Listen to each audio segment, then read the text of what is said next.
Hello student, मैं आपका शिक्षक मित्र आपका आपके यूट्यूब चैनल जिसका नाम 10th मैथ एंड साइंस है, मैं आपका हार्दिक स्वागत करता हूं। आज के वीडियो में हम मॉडल टेस्ट पेपर नंबर 1 के अति लघुत्तरात्मक प्रश्नों पर चर्चा करेंगे।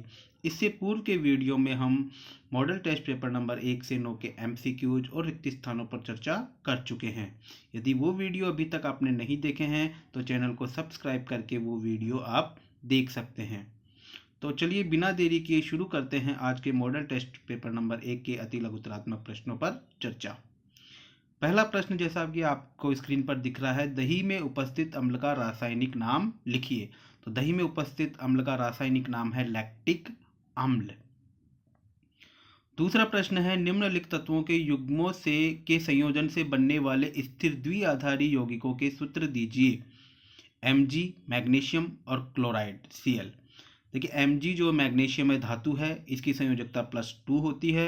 क्लोराइड जो है ये एक अधातु है और इसकी संयोजकता -1 होती है। और जब हम जानते हैं कि जब तत्व आपस में मिलेंगे तो इनकी जो संयोजकता है वो आपस में परिवर्तित हो जाती है और हमारे यौगिक का निर्माण होगा MgCl2। अर्थात क्लोरीन की जो -1 संयोजकता है वो Mg के साथ लिखेंगे और Mg की +2 संयोजकता है वो क्लोरीन के साथ लिखेंगे। इस प्रश्न की विस्तृत व्याख्या जो है वो इस वीडियो के अंत में की गई है, इसे वहां से आप अच्छे से समझ सकते हैं। चलिए चर्चा करते हैं तीसरे प्रश्न पर। हीरा विद्युत का चालन नहीं करता है, क्यों? देखिए हीरे में कार्बन परमाणु सहसंयोजी आबंध से आबंधित होकर के एक दृढ़ त्रिआयामी संरचना बनाते हैं, इसलिए हीरा विद्युत का चालन नहीं करता है। आप जानते हैं कि जो कार्बन होता है, हीरा जो होता है कार्बन का एक अपर रूप है और कार्बन जो है चतुसंयोजी होता है।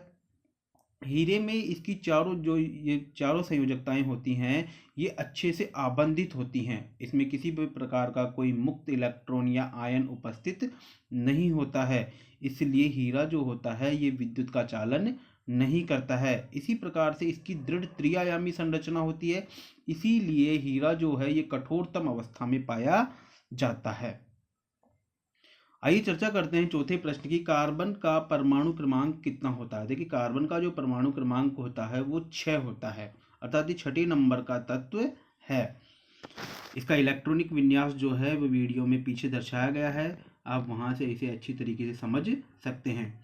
अगला प्रश्न है, तंत्रिका तंत्र के संरचनात्मक और क्रियात्मक इकाई क्या है? देखिए तंत्रिका तंत्र की जो संरचनात्मक और क्रियात्मक इकाई होती है उसे हम तंत्रिका कोशिका कहते हैं और इसका दूसरा नाम जो होता है वो न्यूरॉन होता है। चलिए चर्चा करते हैं अगले प्रश्न की। प्लाज्मोडियम में जनन किस विधि के द्वारा होता है? देखिए प्लाज्मोडियम जो होता है इसमें जनन की एक अलैंगिक विधि होती है जिसे हम बहुखंडन कहते हैं। इसमें जो प्लाज्मोडियम होता है वो कई टुकड़ों में टूट जाता है और प्रत्येक टुकड़े से एक नई प्लाज्मोडियम का निर्माण हो जाता है। आइए चर्चा करते हैं सातवें प्रश्न की। वक्रता त्रिज्या और फोकस दूरी में क्या संबंध होता है? देखिए गोलीय दर्पण के लिए वक्रता त्रिज्या फोकस दूरी से दुगनी होती है, R = 2f। चर्चा करते हैं आठवें प्रश्न की। मुख्य अक्ष को परिभाषित कीजिए। मुख्य अक्ष को परिभाषित कीजिए। गोलीय दर्पण के ध्रुव तथा वक्रता त्रिज्या से गुजरने वाली एक सीधी रेखा को दर्पण का मुख्य अक्ष कहते हैं।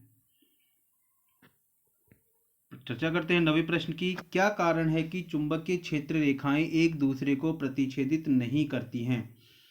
देखिए चुंबक जो होता है आपने देखा है छड़ चुंबक, इसके दो सिरे होते हैं, N सिरा और S सिरा, अर्थात इसके दो ध्रुव हो गए, N ध्रुव उत्तरी ध्रुव और S दक्षिणी ध्रुव।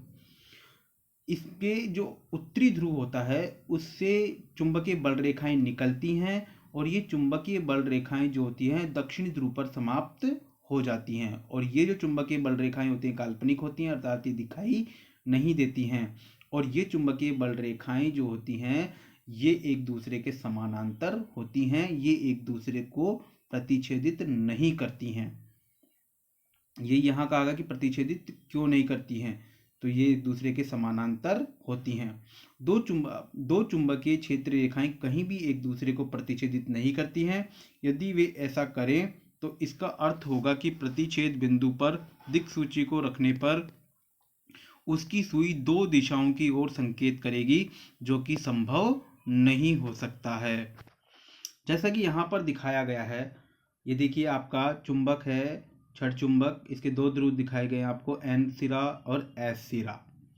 एन सिरा जो होता है, इससे चुंबकीय रेखाएं निकलती हैं और एस सिरे पर ये समाप्त होती हैं, और आप देख रहे हैं कि ये बिल्कुल समानांतर होती हैं, अर्थात इनके बीच की दूरी बिल्कुल बराबर होती है।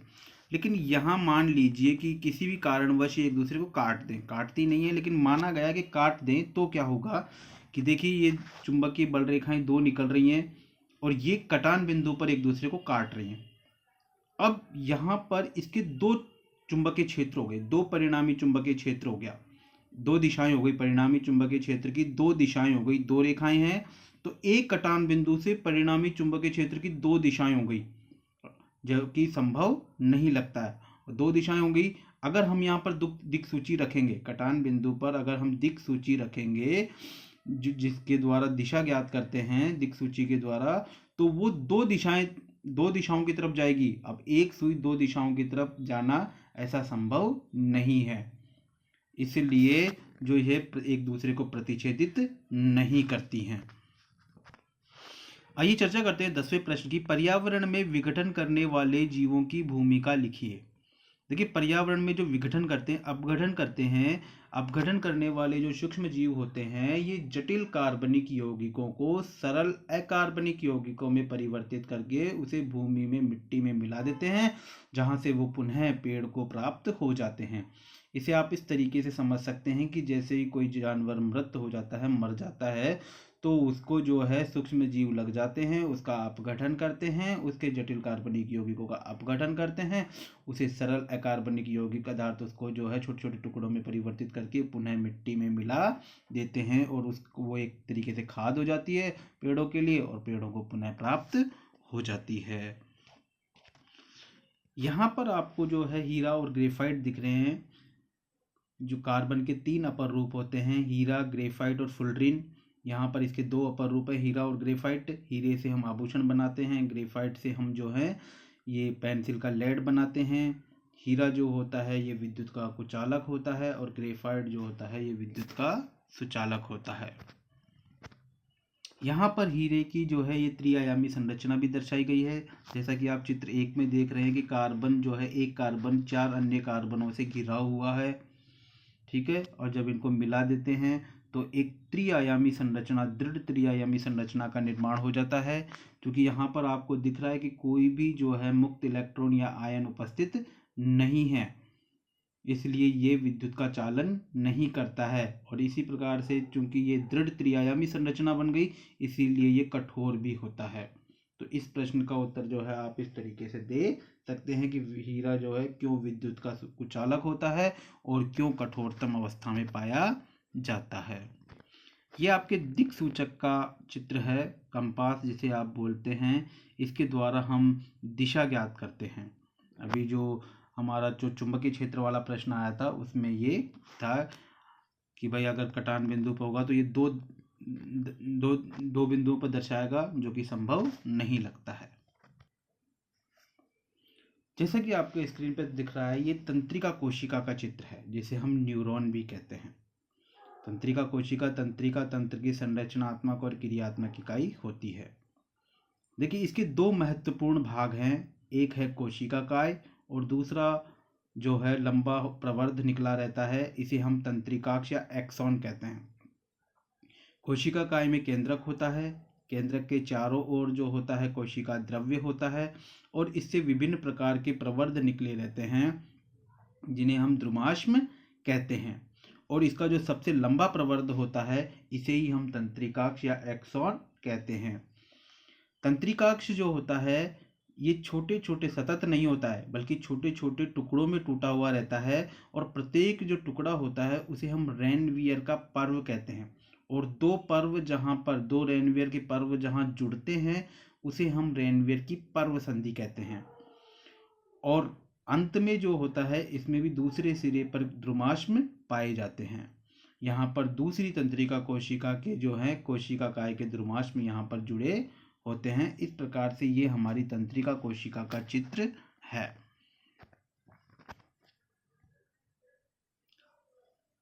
ये देखिए आप, कार्बन का परमाणु क्रमांक 6 होता है, तो इस तरीके से इसका जो इलेक्ट्रॉनिक विन्यास बनेगा वो बनेगा 2 और 4, अर्थात प्रथम कोश में 2 इलेक्ट्रॉन होते हैं। जैसा कि आपको पहले समझाया गया है कि परमाणु में 4 कोश होते हैं, के, एल, एम और एन। तो के कोश में 4 इलेक्ट्रॉन है और यहाँ पर जो एल कोश है उसमें, सॉरी, के कोश में 2 इलेक्ट्रॉन है और एल कोश में आपके 4 इलेक्ट्रॉन है। जब हम इसको भरेंगे तो देखिए 1s2 पहला कोश जिसमें 2 इलेक्ट्रॉन आ गया, 2s2 इसमें भी अधिकतम 2 ही रह सकते हैं, तो ये 2 आ गए, तो 2 और 2 4, और परमाणु क्रमांक कितना है इसका 6, तो बाकी जो 2 बच गए वो पी में जाएंगे। तो हमारा इसका जो इलेक्ट्रॉनिक विन्यास बनेगा वो 1s2, 2s2 और 2p2 बनेगा। इस तरीके से ये कार्बन का जो है परमाणु क्रमांक 6 हो गया और ये इसका इलेक्ट्रॉनिक विन्यास बन गया। देखिए इलेक्ट्रॉनिक विन्यास सेम वैसी ही व्यवस्था होती है जैसे आपके घरों में व्यवस्था होती है। मान लीजिए कि आपके कोई मेहमान आ रहे हैं 10 या 6 मेहमान आ रहे हैं, समझिए 6 मेहमान आ रहे हैं। आपका शुरू का बैठक है घर का, उसमें 2 व्यक्तियों के बैठने की जगह है, तो वो 2 व्यक्ति वहाँ बैठ जाएंगे। फिर बाकी 2 व्यक्ति कहाँ बैठेंगे, वो दूसरे कमरे में बैठेंगे, और फिर उसके बाद में वो भी भर जाएगा तो 2 व्यक्ति कहाँ बैठेंगे, अगले कमरे में बैठेंगे। तो ये भी एक तरीके से कमरे हैं। जैसे 1s2 इसमें अधिकतम 2 ही इलेक्ट्रॉन बैठ सकते हैं, 6 में से 2 बैठ गए। 2s2 दूसरे कमरे में भी 2 बैठ गए, अभी बच गए कितने, 2 और 2 4 तो बैठ गए, 2 बच गए 6 में से, तो वो अगले में जाएंगे पी वाले में। तो 1 और 1 ये एक साथ नहीं बैठते हैं, ये एक एक अलग अलग बैठेंगे। जब तीनों भर जाएंगे तो फिर चौथा जो होता है वो पहले वाले में बैठेगा। इस तरीके से तो इलेक्ट्रॉनिक विन्यास क्या बन गया, 1s2, 2s2 और 2p2।